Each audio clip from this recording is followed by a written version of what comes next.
সুকেশী অনন্য গুজে দেই পদ্ম ফুল। BTech Expert Non-Sticky Hair Care Oil. BTech Expert. Stay young.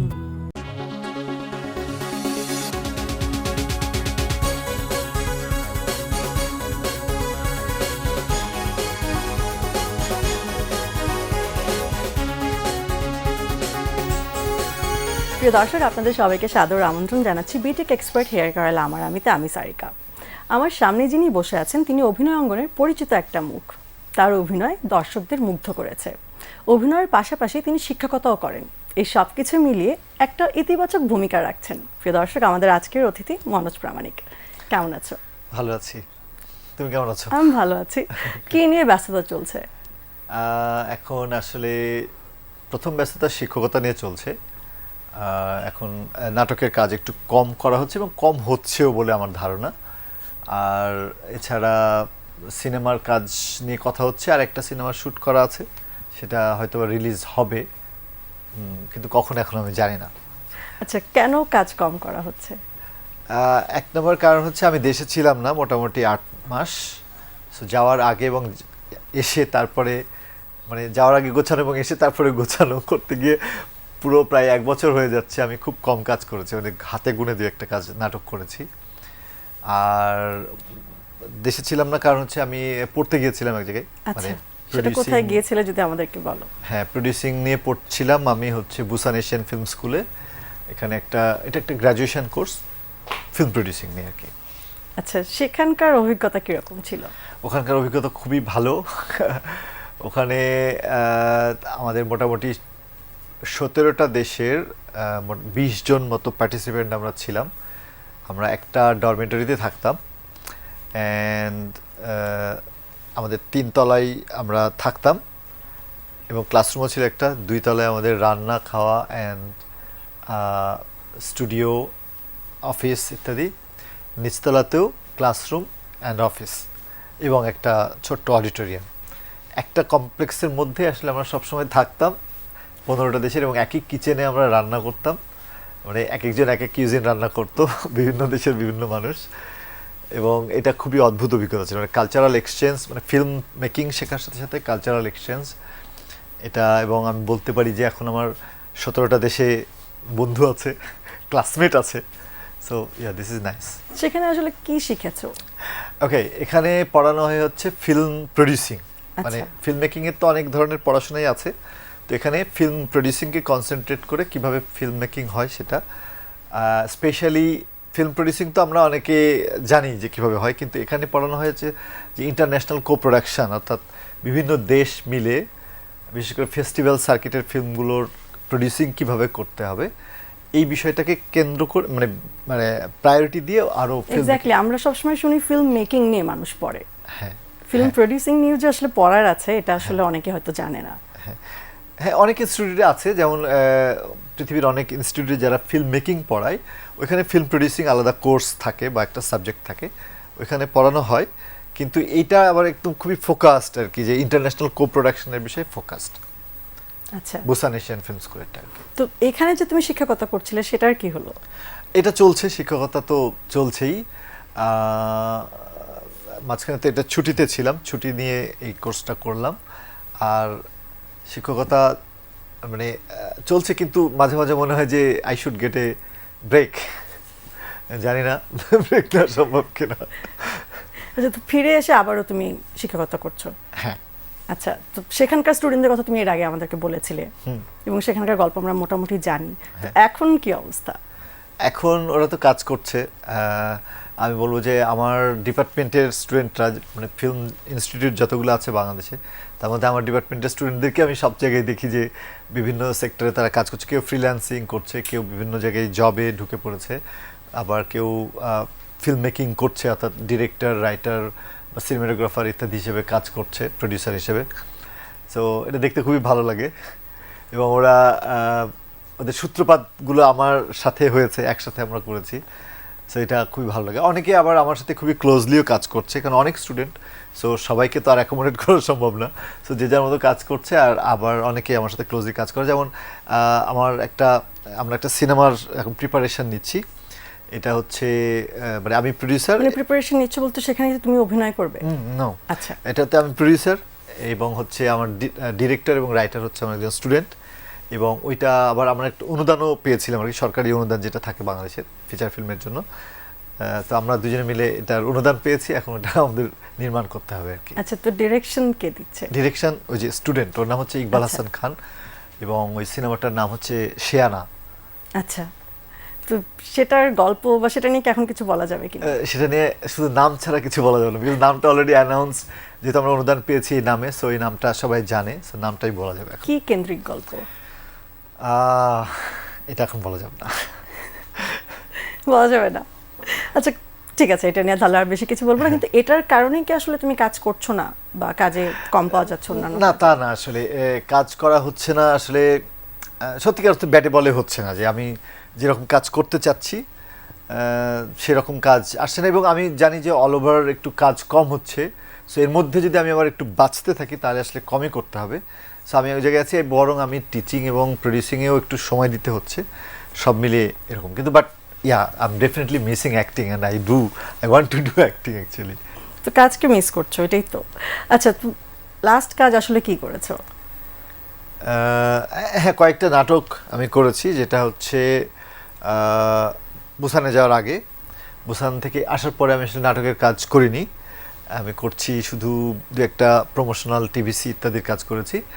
আর আরেকটা কাজ করা হয়েছে, একটা সিনেমার কাজ, শুটিং এবং এডিটিং, ডাবিং সব কিছুই শেষ হয়ে গেছে।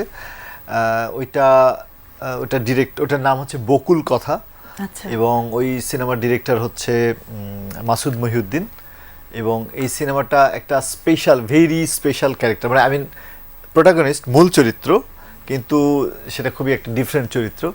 ওইটাতে আমি অভিনয় করেছি, এবং ওইটা হয়তো বা রিলিজ হবে এই বছরে, হয়ে যাবে আশা করা যায়। আচ্ছা, Yes. আমরা আরো কথা Break. শুনবো, কিন্তু তার আগে নিতে হবে Okay. ছোট্ট একটি বিরতি। দর্শক, ফিরছি বিরতির পরে। তো এই গল্প আমরা কি পুরোটুকু জেনে ফেলবো নাকি দর্শকদের দেখার জন্য আসলে বাকি রাখবো? আমি যেটুকু বলেছি এই গল্পের এটুকু কিছুই না, আর অনেক কিছুই আছে। সুকেশী অনন্যা গুজে দেই পদ্ম ফুল। BTech Expert Non-Sticky Hair Care Oil. BTech Expert. Stay young. দর্শক, ফিরে এলাম বিরতির পর। কথা হচ্ছিল মনোজের সাথে।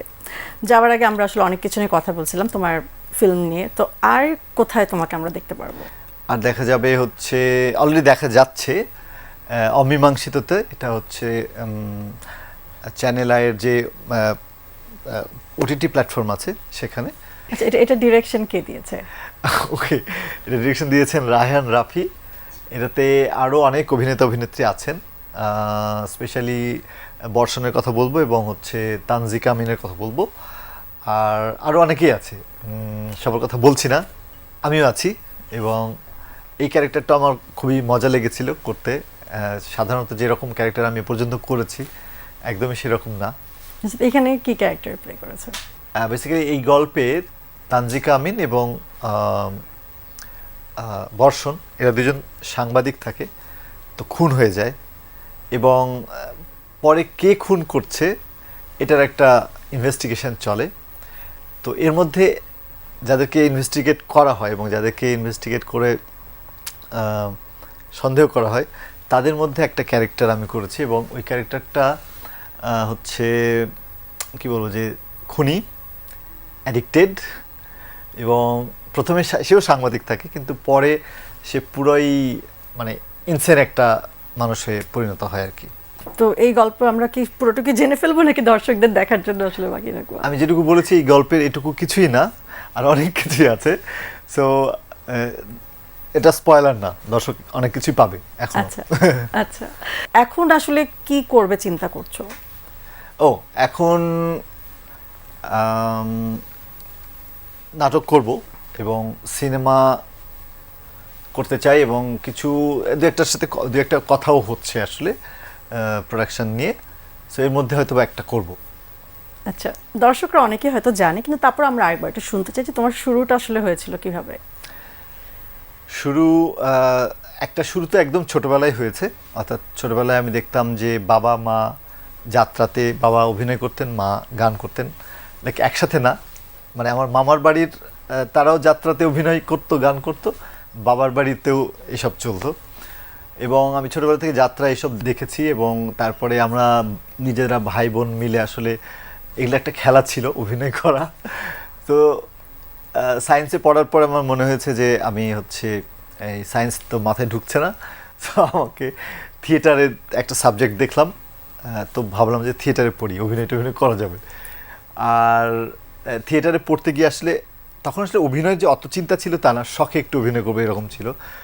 কিন্তু থিয়েটারে এসে আসলে অভিনয়ের প্রতি ভালোবাসাটা তৈরি হয়ে যায় এবং এটাকে আমি খুবই এনজয় করি, মোস্ট এনজয় করি জীবনে যা কিছু করি তার মধ্যে। আর হচ্ছে তারপরেও ভাবি নাই থিয়েটারে পড়ার পরে যে প্রফেশনাল অ্যাক্টর হয়ে উঠবো, তখনও ভাবছি যে আচ্ছা একটু অ্যাক্টিং করবো, অন্য কোনো জব টব করবো এরকম। কিন্তু অ্যাক্টিং করতে এসে আসলে করতে করতে হয়ে গেছি। আচ্ছা, তো এই যে থিয়েটার করার সময় সেই দিনগুলো আসলে কিরকম ছিল?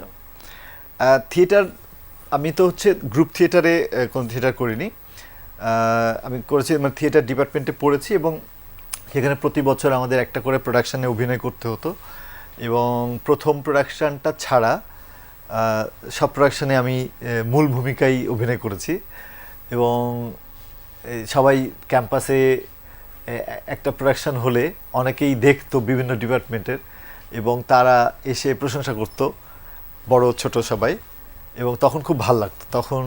তখন জানি না কি করব জীবনে, কিন্তু হচ্ছে খুব ভালো লাগতো আর কি। আচ্ছা, কোন থিয়েটারে ছিলে? থিয়েটার ডিপার্টমেন্ট, রাজশাহী ইউনিভার্সিটিতে থিয়েটার ডিপার্টমেন্টে আমি পড়েছি, কিন্তু হচ্ছে কোনো গ্রুপে আমি গ্রুপ থিয়েটারে আসলে কাজ করা হয়নি এভাবে।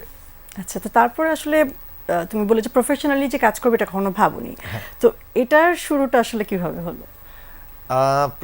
আমি আসলে অ্যাসিস্ট্যান্ট ডিরেক্টর হিসেবে কাজ করতাম হচ্ছে একটা প্রোডাকশন হাউসে, অমিতাভ রেজা চৌধুরীর প্রোডাকশন হাউসে, হাফস্টাফ ডাউনে, যেখানে তুমিও কাজ করেছো যখন আমি অ্যাসিস্ট্যান্ট ডিরেক্টর ছিলাম।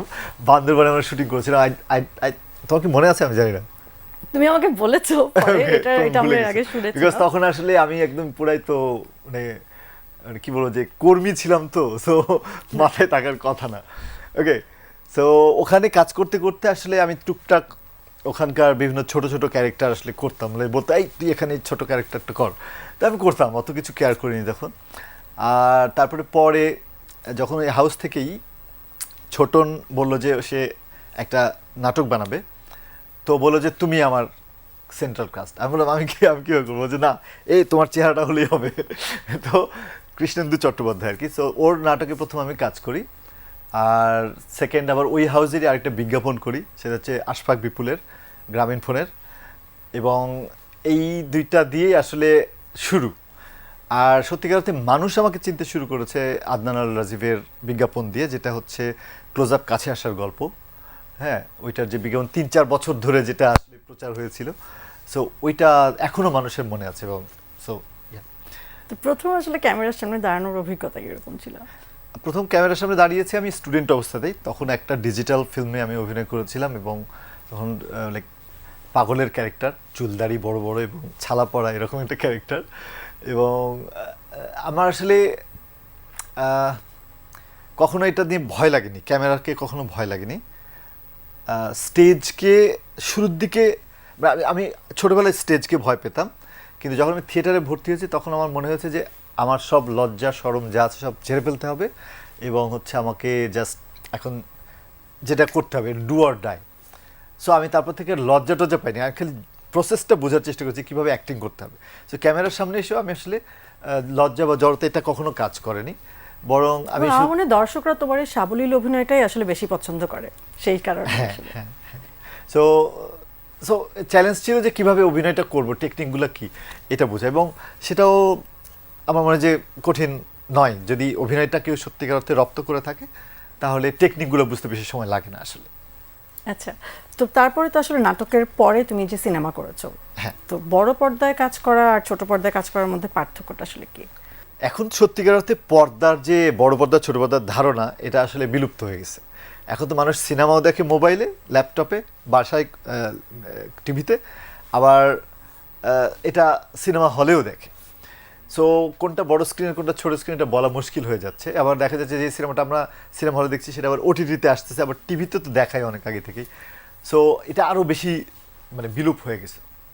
কিন্তু বড় স্ক্রিনে যখন আমি দেখি তখন এটার ইম্প্যাক্টটা ভিন্ন, বিকজ সবাই মনোযোগ নিয়ে যে একটা সিনেমা দেখতে যাচ্ছি এই মানসিকতা নিয়ে যাচ্ছে, তার মানে প্রিপারেশন থাকতেছে, ঘরে অন্ধকার, সাউন্ড ভালো, ভিজুয়াল ভালো, যদি হলটা ভালো হয়ে থাকে, এবং সো ওই মনোযোগটা পাচ্ছি তখন সিনেমাতে, এবং বড় স্ক্রিনের তো ইম্প্যাক্ট অনেক বড়। সো ওইগুলো আছে, এবং এটার প্রচার যদি যথেষ্টভাবে হয় তখন মানুষ অ্যাপ্রিসিয়েট করে, এবং ওখানে দেখা যাচ্ছে যে একটা ছোট একটা কাজই অনেক বড় হয়ে ওঠে স্ক্রিনটা বড় হওয়ার কারণে। কিন্তু টেলিভিশন হয়তো আমরা অনেক ভালো নাটকে অনেক ভালো অভিনয় করেছি, হ্যাঁ মানুষ প্রশংসাও করেছে, কিন্তু দেখা যাচ্ছে যে এটা ছোট স্ক্রিন হওয়ার ফলে এটার ইম্প্যাক্ট অত বড় হয় না আর কি। সো ডেফিনেটলি মানে যে কটা ফিল্ম করেছি এইটার এক্সপিরিয়েন্স থেকে আমার এরকম মনে হয়েছে। আচ্ছা, তো সেটার জন্য কি আসলে প্রিপারেশনটা তোমাকে ডিফারেন্টলি নিতে হয়?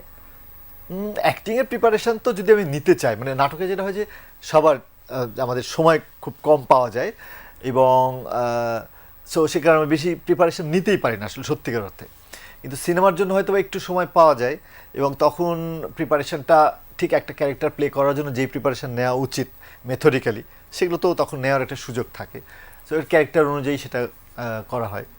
তো যেমন আমার এখন মনে পড়তেছে যে অপারেশন সুন্দরবন, তো ওখানে আমার ক্যারেক্টারটা ছিল গ্রামের একটা ছেলে যে মাছ মারে এবং হচ্ছে একদম সাতক্ষীরার ভাষায় ওই টোনে কথা বলে। তো সাতক্ষীরার টোনটা রেডি করার জন্য আমি আসলে এটা বেশি একটা পারতাম না। তো ওখানে গিয়ে আমাকে শুটিংয়ের 7 দিন আগে থেকে লোকাল মানুষের সাথে মিশে ভাষাটা শিখতে হয়েছে। মানে এটা ছিল ডিরেক্টর দীপঙ্কর দীপনের নির্দেশনা, যে আমি ওখানে, এবং 7 দিন ওখানে আমি ছিলাম আসলে, একদম লোকজনের সাথে ছিলাম, ওদের সাথে ওই যে মাছের ঘেরে আমি মাছও ধরেছি। আচ্ছা, বাহ, তোমার অভিজ্ঞতার কথা আরো শুনবো, কিন্তু এখন একটা বিরতির সময় হয়ে গেছে। দর্শক, ফিরছি বিরতির পর। অনেক মানুষ স্পেশাল জীবনে, অবশ্যই স্পেশাল মানুষ তো আছে জীবনে।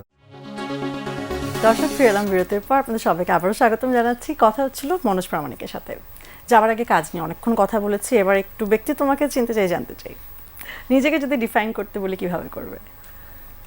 আমি খুবই অনেস্ট, ট্রান্সপারেন্ট, বেশ খানিকটা বোকা, আর কখনো কখনো ওভারফ্লো হয় ইমোশনের, এবং কখনো কখনো আমি বেশি কথা বলে ফেলি, এবং বোকামি করি মাঝে মধ্যে। যখন কাজ থাকে না তখন আসলে কিভাবে সময় কাটাও? কাজ যখন থাকে না তখন সত্যি কথা সিনেমা দেখা হয়, অথবা সোশ্যাল মিডিয়া স্ক্রলিং, অথবা কারোর সাথে ফোন আলাপ, এরকম কিছু, অথবা কিছু একটা পড়া, অথবা বেড়ানো, অনেক কিছুই আছে। আচ্ছা, তো বললে যে ফ্রেন্ডদের কথা, তো তাদের সাথে আসলে কোথায় যাওয়া হয়? সত্যি কথা ফ্রেন্ডদের সাথে আগে বেড়ানো হতো, এখন ফ্রেন্ডদের সাথে বেড়ানো হয় না, কারণ ফ্রেন্ডরা সবাই বড় হয়ে গেছে, তাদের নিজেদের জীবন আছে। তো এখন বেড়াতে গেলে একাই বেশি বেড়াতে যাওয়া হয়, আর ফ্রেন্ডদের সাথে আড্ডা দিলে তার বাসায় অথবা আমার বাসায় অথবা কোথাও, মানে ঢাকা শহরের ভেতরে। রিসেন্টলি আমার কিছু কলিগ ফ্রেন্ডদের সাথে আমি উত্তরবঙ্গ ঘুরে বেরিয়েছি। সো তারাও আমার ফ্রেন্ড, আই মিন টিচিংয়ের কলিগ ফ্রেন্ড আর কি। আচ্ছা, তো জীবনে কি মানে স্পেশাল কেউ আছে কিনা? অনেক মানুষ স্পেশাল জীবনে, অবশ্যই স্পেশাল মানুষ তো আছে জীবনে। আচ্ছা, তার মানে বুঝলাম যে এটা নিয়ে আসলে কিছু বলতে চাও না। না না, বাবা মা স্পেশাল, তারপরে বন্ধু বান্ধব অনেক স্পেশাল, তারপরে আমার ভাই আছে, তারপরে তাদের পরিবার আছে, তারপরে ভাইয়ের ছেলে মেয়েরা আছে, ওরা তো খুবই স্পেশাল। আরও অনেক, মানে অনেক ছোট ছোট যারা আছে তারা সবচেয়ে বেশি স্পেশাল, মানে ফ্যামিলির মধ্যে বা বন্ধু বান্ধবদের বাচ্চা কাচ্চা ইত্যাদি। আচ্ছা, তুমি ঠিকই বুঝছো কি বলছি, কিন্তু সেটা বলবে না। আচ্ছা, নিজের এমন কোনো স্বপ্ন আছে কি যেটা এখনো পর্যন্ত পূরণ হয়নি? আসলে অনেক স্বপ্ন আছে, যেমন খুব ভালো আরও কিছু সিনেমায় অভিনয় করতে চাই। 2 নম্বর, আই মিন খুব ভালো ক্যারেক্টারে। 2 নম্বর, আরও অনেকগুলা দেশ বাকি আছে ঘোরার, সেটা ঘুরে ফেলতে চাই। তারপরে 3 নম্বর হচ্ছে হয়তোবা কখনো আমি আমার যা বক্তব্য, মনের মধ্যে যা চিন্তা কাজ করে সেটা নিয়ে সিনেমা বানাতে চাই। সেটার জন্য আসলে এখন প্রস্তুতি নিচ্ছ? প্রস্তুতি বলতে এটা এখন মনে হয় যে আমার এখনো সময় আসেনি, আসলে তখন দেখা যাবে। প্রডিউসিং তো তুমি বললে যে একটার জন্য প্রস্তুতি নিচ্ছ, তো নিজের ফিল্ম মেকিং এর কোনো ইচ্ছা আছে কি? যেটা আমি বলছিলাম যে কখনো হয়তো বা আমি ফিল্ম মেকিং করতে চাই, আমি ডিরেক্টর রাইটার হিসেবে কাজ করতে চাই, কিন্তু সেটার জন্য আমার মনে হয় যে আরেকটু প্রিপারেশনের প্রয়োজন আছে, এবং এখন তো আসলে আমি অ্যাক্টিং এবং টিচিং, প্রডিউসিং ইত্যাদি নিয়ে আছি, এটা নিয়ে থাকতে চাই। কিন্তু পরে যখন হয়তো বা আরেকটু বুড়া হয়ে যাব, তখন যখন জীবনটা বুঝবো, তখন ওই বোঝার পড়া দিয়ে একটা সিনেমা বানাবো আর কি, একটা বা একাধিক। আচ্ছা, এখন থেকে ধরো অনেক বছর পরে নিজেকে কোথায় দেখতে চাও? ইতিমধ্যে আমি অনেকগুলা ভালো ভালো কাজ করেছি, অনেকগুলা রিকগনিশন পেয়েছি, এবার আমার বেশ কিছু টাকা পয়সা হয়ে গেছে এবং হচ্ছে আমি অনেকগুলা দেশ, প্রায় পৃথিবীর সব দেশ ঘুরে ফেলেছি, এবং তখন আমি কাজ করে যাচ্ছি, ফিল্ম মেকিং নিয়ে কাজ করে যাচ্ছি, অ্যাক্টিং বলি বা আর যা কিছু আছে কাজ করে যাচ্ছি, এখানে দেখতে চাই। আচ্ছা, শিক্ষকতা তো করছো, তো নিজের স্টুডেন্টসদেরকে আসলে কোথায় দেখতে চাও? এটা একটা বিশাল বড় ড্রিম। ওদেরকে দেখতে চাই কানে, অস্কারে, বার্লিনে, এবং বাংলাদেশের ইন্ডাস্ট্রিতেও তারা খুবই হিট সিনেমা বানাচ্ছে, এখানে দেখতে চাই, সমস্ত জায়গায় দেখতে চাই ওদেরকে। যাওয়ার সময় হয়ে গেছে, দর্শকদের উদ্দেশ্যে কিছু বলার থাকলে বলতে পারো। দর্শকদেরকে অনেক ভালোবাসা, এবং আপনাদের ভালোবাসাও আমাকে দিন। তোমার সাথে কথা বলতে ভীষণ ভালো লাগছিল, কিন্তু এখন আসলে আমাদের যাওয়ার সময় হয়ে গেছে। তার আগে তোমার জন্য আছে বিটেকের পক্ষ থেকে একটা উপহার। ইয়েস।